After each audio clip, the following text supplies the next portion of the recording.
Legal, então vamos acompanhar aqui junto no slide. Novamente, como você bem pontuou, o impacto na corrida ele tem a variação de 1,5 a 2,5 vezes o peso corporal do sujeito. E quando a gente faz uma hierarquização das cargas de impacto, e aqui eu destaco para vocês, quando a gente faz uma hierarquização, então a gente vê que a corrida ela tem um impacto maior que a marcha, mas ela tem um impacto menor que uma corrida de sprint, que uma aterrissagem do salto vertical, que aterrissagens do salto triplo, como rope, step e jump, que são cargas compatíveis com o aparelho locomotor. Então, quando a gente faz a comparação, a carga da corrida é alta per se? Não.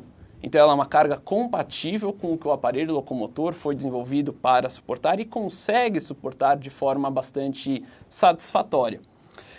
Soma-se isso ao fato de que uma recente revisão de literatura publicada no importante periódico científico da nossa área identificou que a magnitude do impacto não está associada com as lesões relacionadas com a corrida. Mas aí eu volto um pouquinho algumas casas atrás, eu lembro da aula passada, quando o professor Fábio e o Pedro comentaram um pouquinho sobre as questões de obesidade.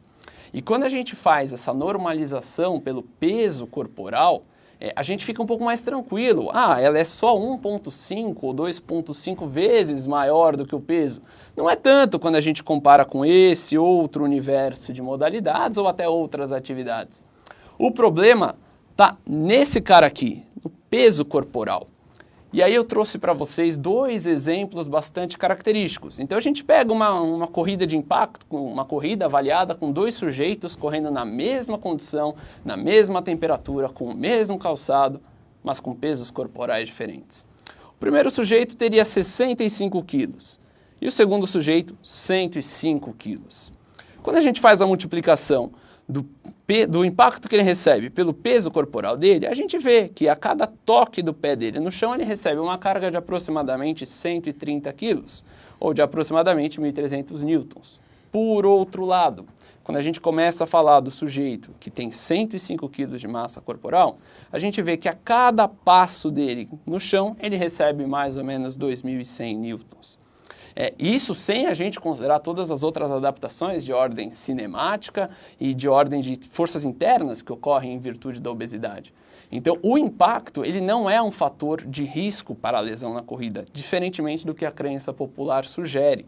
Por outro lado, o impacto mal gerenciado e mal aplicado com populações específicas, e aqui a gente está se referindo à obesidade, mas poderão ser outras populações em geral, isso poderia ser um problema.